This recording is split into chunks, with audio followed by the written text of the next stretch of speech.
ഇന്ന് തെർമോക്കോളും plaster of പാരീസും വെച്ചിട്ട് അക്വേറിയത്തിൻ്റെ മണ്ടയിലേക്ക് ഒരു ഫൗണ്ടൈൻ സെറ്റ് ചെയ്യാനുള്ള പരിപാടിയാണ് കേട്ടോ. പ്ലാസ്റ്റർ ഓഫ് പാരീസ് തെർമോക്കോളിൻ്റെ മേലേക്ക് ഒട്ടിച്ചു കൊടുത്തിട്ട് പെയിൻറ്റ് ചെയ്ത് ഉണങ്ങാൻ വെച്ചു. അതിനുശേഷം അതിൻ്റെ ഫൈനൽ ലുക്ക് ഇങ്ങനെ ആയിരുന്നു കേട്ടോ.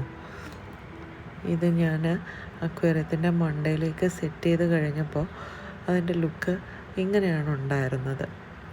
അതിനുശേഷം അത് വർക്കിംഗ് ആണോ എന്ന് ഞാനൊന്ന് കൊണ്ടുപോയി നോക്കി കേട്ടോ. പുറത്ത് വെച്ച് സെറ്റ് ചെയ്തിട്ട് വെള്ളം അവിടെ ഫില്ലായിട്ട് ഈ ഹോൾസ് വഴി തിരിച്ച് അക്വേറിയത്തിലേക്ക് വീഴുന്ന രീതിയിലാണ് സെറ്റ് ചെയ്തിരിക്കുന്നത്. ഈ കെട്ടി നിൽക്കുന്നിടത്തേക്ക് വെള്ളം വീഴുമ്പോൾ നല്ലൊരു ഒച്ച കേൾക്കും കേട്ടോ വെള്ളത്തിൻ്റെ.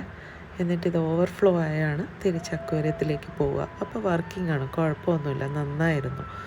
ആ ഹോൾസ് വെള്ളം ഓവർഫ്ലോ ആയി തിരിച്ച് അക്വേറിയത്തിലേക്ക് പോകുന്ന ഹോൾസിലേക്ക് ഞാൻ ചെറിയ പോട്ടുകളിട്ട് അതിലേക്ക് വാട്ടർ പ്ലാന്റുകൾ ആഡ് ചെയ്ത് കൊടുത്തിട്ടുണ്ട്.